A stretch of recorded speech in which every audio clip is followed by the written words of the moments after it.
new base is very pretty. Yeah, it's really cool. Yours is really cool too. Oh, now Mine we can is kind of getting see. pretty Now awesome. that it's day, we can see the Yeah. Oh, whoops! I'm underground. I think I fell through a hole. Oh, there we go.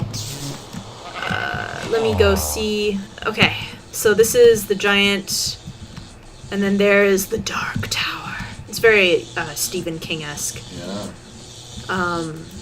It's ridiculously huge. What is it made of? I didn't even check. Abyssal stone. So like all these different kinds of stone. It's Very deep black stone. Yeah, so when you see it from afar, looming over the horizon, it looks very evil and foreboding. Which is funny, because Vapid is, like, so nice. Yeah. And yet all of his constructions are just like, boom. I remember when the server started, he like built like a wall like on the spawn island and was like, everything beyond that wall belongs to me, you're not allowed to build anything there.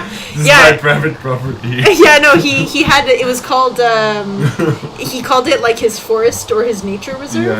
Yeah, he called it a nature reserve. Yeah, that was pretty funny. Yeah. He was role-playing as a, What was he role-playing as? I guess, some kind of,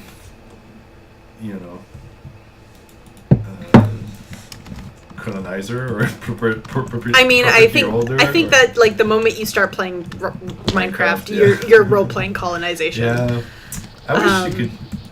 Like, I wish some mods changed that, but I it's think, kind of built into the game. Yeah, I think there's no way to take a.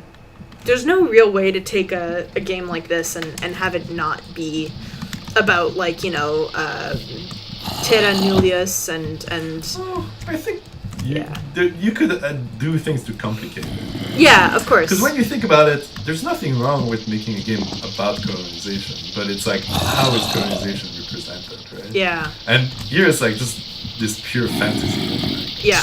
Colonization is great. Mm-hmm. It's terra nullius, and you can just like do whatever you want. Yeah.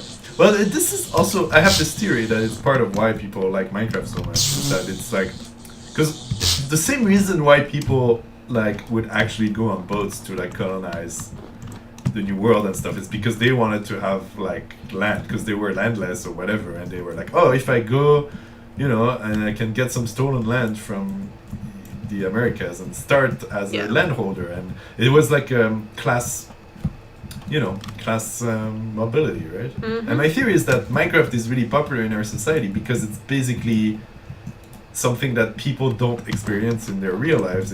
It's because it's a work simulator where you're doing labor, but it's unalienated labor, right? It's like you're not doing labor for a boss. Yeah, you're doing it for yourself. Labor. Yeah, for a capitalist. Well, it's like that joke about that joke about the Sims game where like the fantasy of Sims is that like you get enough money through your job to like buy a house. But Sims is more about the consumption, right? Yeah, that's true. Because in Sims, what's funny is the job is completely abstracted out. Yeah. It's like it's not even represented. It's like you're at your job now, and the time goes forward, and you're back at your house. Well, the later Sims games complicate that. That like it's a little more complicated. And one of my favorite things. Oh, sorry.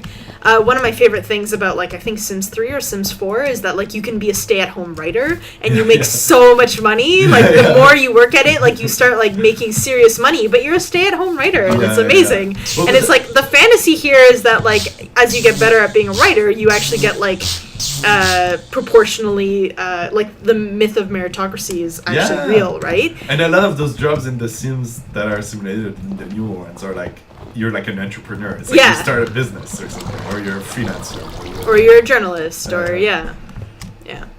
Anyway, I think that's part of why Minecraft is popular. It's like, you're working, but it's, you're not alienated in your work. Yeah. You're like building things for yourself, and you're like choosing how you work. And like. So how does that? So and that relates to the fantasy of colonization because. Because I think, like, that's kind of because that's what the fantasy of colonization is that you're not going to be alienated from your labor, that you're really doing it for yourself. Yeah, I think that's what motivated a lot of people who like Yeah. became settlers is that Yeah. it's like back in the old society. Yeah. You did not like own land, you did not have property, but you could like set out to go and get some Yeah. stolen land and become a landholder. And a lot of the kind of American